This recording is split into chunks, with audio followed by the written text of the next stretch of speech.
Mira had always been the girl everyone whispered about. The girl who walked the school halls with her head down, trying to shrink herself into the background, though her size made it impossible. Her classmates never missed a chance to remind her of what they thought she was: fat, ugly, unwanted.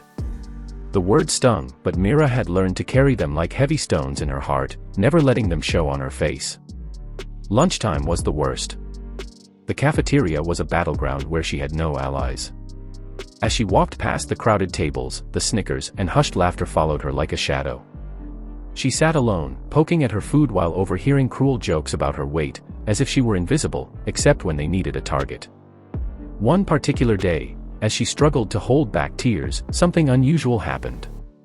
A woman, dressed in all black with piercing green eyes, sat beside her. She was elegant, otherworldly, and had an aura that silenced the entire cafeteria as if time itself had paused. "Mira," the woman said, her voice smooth as silk. "What if, for just one day, you could be someone else?" Mira frowned, confused. "What do you mean?" The woman leaned in, lowering her voice. "I can give you a gift, one day to be everything they claim you're not. Slim. Beautiful. Desired. For 24 hours, you will see the world from a different perspective." Mira's breath caught in her throat. "Why?" The woman simply smiled. "Because sometimes, people need to see the truth from the outside." Mira hesitated, then nodded. She had nothing to lose. The woman reached into her pocket and handed Mira a small vial filled with shimmering liquid. "Drink this at midnight. But remember, when the sun rises the next day, everything returns to how it was." That night, Mira sat in her dimly lit bedroom, staring at the vial in her palm. 1,000 thoughts swirled in her mind. Would this really work? Would it even matter?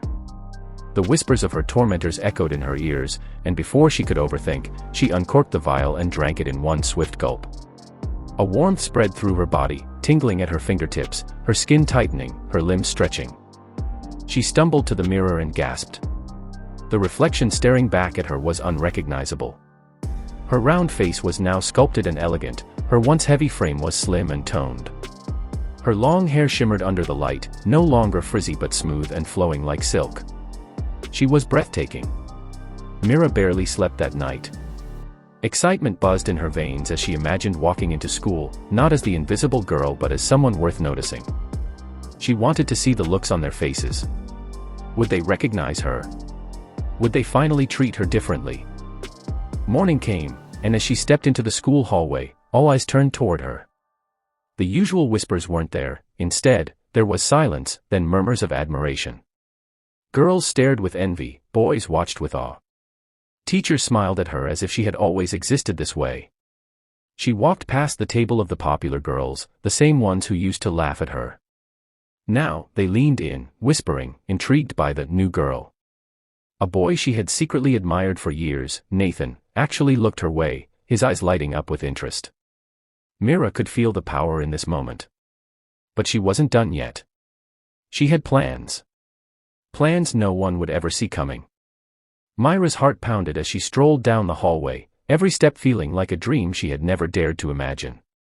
The people who once mocked her were now drawn to her like moths to a flame. She could hear the whispers trailing behind her. Who is she? Is she a new student? She looks incredible. She smiled to herself but kept walking, letting the mystery build. By the time she reached her first class, heads had turned, and even the teacher took a moment to stare before resuming the lesson. Mira sat in her usual seat, waiting. It didn't take long before someone slid into the desk next to her.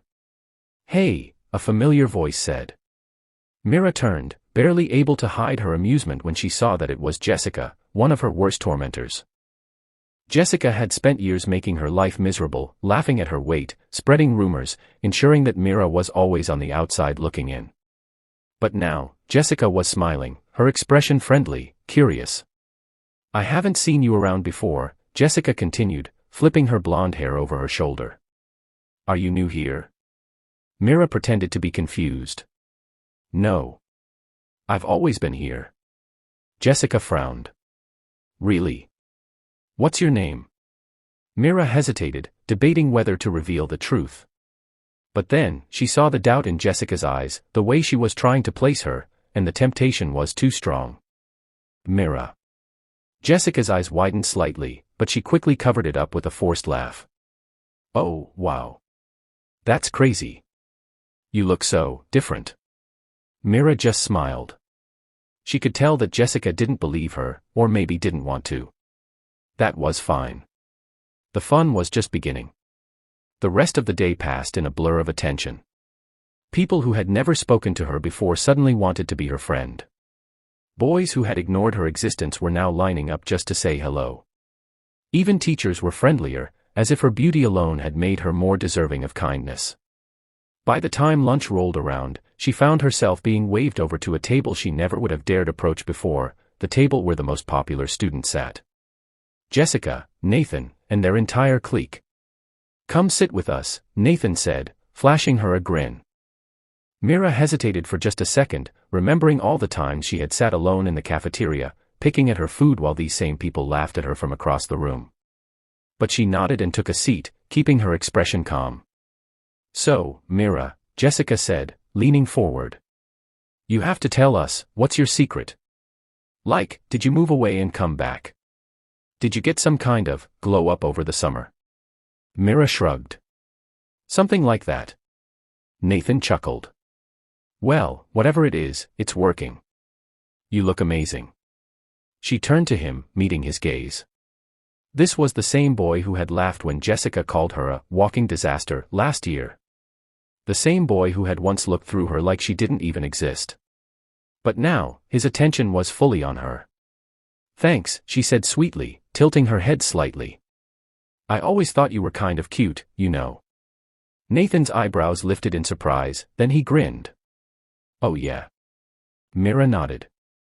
Yeah, but back then, you didn't really notice me. Jessica let out a nervous laugh. Wait, what?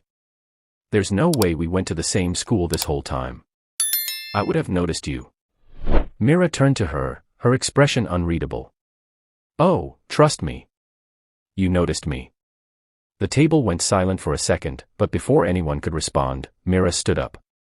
Anyway, I should get going. It was nice talking to you. She walked away, leaving them stunned. The rest of the day was filled with similar moments, people from her past trying to get close to her, trying to make sense of what had happened. But Mira wasn't interested in being their new best friend. She had a different plan. By the time the final bell rang, she already knew what she needed to do next. And it was going to shock everyone. Mira didn't go home right away. Instead, she lingered in the school courtyard, watching students trickle out in groups, laughing and chatting as if their world had never included her suffering. It was strange, how quickly people could rewrite the past when it suited them. She saw Nathan walking toward the parking lot with a few of his friends, but when he caught sight of her, he slowed. Then, to her surprise, he changed direction and walked straight to her. Hey, he said, flashing a smile. Hey, she replied, feigning mild surprise. So. I was thinking, he said, rubbing the back of his neck. A couple of us are going to a party tonight. You should come. A party. Mira had never been invited to one before. Not by people like him. Who's throwing it? She asked. Jessica, he admitted with a small smirk. But trust me, she's already obsessed with figuring out who you are. If you show up, you'll probably make her head explode. Mira laughed, though inside, her mind was already turning.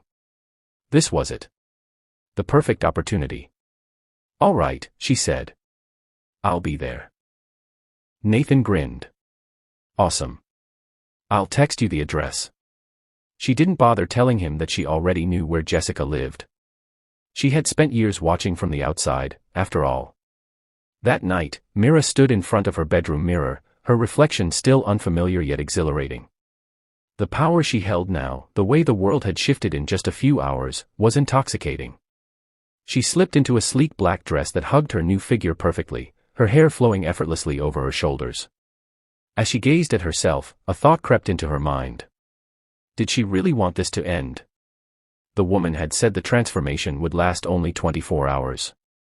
But what if there was a way to make it permanent? Mira pushed the thought aside and grabbed her phone. It was time for the party. When she arrived at Jessica's house, the place was packed. Music pulsed through the air, and people spilled out onto the lawn, drinks in hand. The moment she stepped inside, heads turned. "Mira." Nathan called, weaving through the crowd to get to her. "You made it." She smiled. "Told you I would. Come on, let's get you a drink." He led her into the kitchen, where a group of students had gathered. Jessica was there too, leaning against the counter, mid-conversation. When she saw Mira, her eyes flickered with something sharp and calculating. "So," Jessica said, swirling her drink. "You're really Mira, huh?" Mira met her gaze evenly. "That's what I said." Jessica studied her, then smiled, though it didn't quite reach her eyes. "Funny. I don't remember you looking like that before." Mira tilted her head. "And I don't remember you being nice before." The room went quiet for half a second, then a few people let out low chuckles. Jessica's smile faltered, but she recovered quickly. "Well," Jessica said, setting down her drink. "I guess people change." Mira took a step closer, lowering her voice just enough that only Jessica could hear. "Yeah. And I guess some people don't." Jessica's jaw tightened, but before she could respond, Nathan put an arm around Mira's shoulder, oblivious to the tension. "Come on, let's go dance." Mira let him lead her away, but she didn't miss the way Jessica's eyes followed her, burning with something between suspicion and resentment. The night continued with laughter, music, and the dizzying rush of attention. Mira danced, drank, and played the part of the girl everyone wanted to know. But deep down, something was shifting inside her. As the hours ticked away, a cold realization crept in. The time was running out. And she wasn't ready to go back. Before Mira could respond, her phone buzzed. A message flashed across the screen. "Midnight. That's when it ends. There is no extension." Mira's breath caught in her throat. She checked the time. 11:45 p.m. 15 minutes left. Jessica must have noticed her panic because she leaned in. "What's wrong, Mira?" "Time running out." Mira clenched her fists. "You wouldn't understand." Jessica raised an eyebrow. "Try me." Mira hesitated. She had spent years despising this girl, but right now, she was the only one paying attention, not to her looks, but to something deeper. With a shaky breath, Mira whispered, "It's not real." Jessica frowned. "What?" Mira swallowed hard. "I was given 24 hours to be like this. At midnight, I go back." Jessica stared at her for a long moment. Then, to Mira's surprise, she laughed. "Wow. That's insane. And here I thought I had trust issues." Mira looked down, ashamed. Jessica sighed. "Look. I was awful to you. I know that. But if you think looking like this is the only way people will respect you, you're wrong." Mira shook her head. "You don't get it. You've always been beautiful. You've never had to fight just to be noticed." Jessica's expression softened. "Maybe. But I do know this, confidence. That's what makes people notice you. Not just looks. The way you walked in today, the way you carried yourself. That was real. That wasn't magic." Mira blinked. Could that be true? Had people responded to more than just her appearance? The clock struck 11:59 p.m. Jessica smiled. "See you on Monday, Mira." And then the world shifted. The air felt heavier, her body less light. She looked down. The dress sagged on her now rounder frame. Her reflection in the window morphed back to the girl she had always been. The magic was gone. Mira's heart pounded as she turned, expecting whispers, laughter, mockery. But nothing changed. Jessica gave her a small nod and walked back inside. No cruel laughter. No pointing fingers. Just another girl at a party. Mira took a deep breath. Maybe, just maybe, this wasn't the end. Maybe this was the beginning. If you enjoyed this story, don't forget to like, subscribe, and comment your opinion. What would you do if you had 24 hours to change? Let's talk about it below.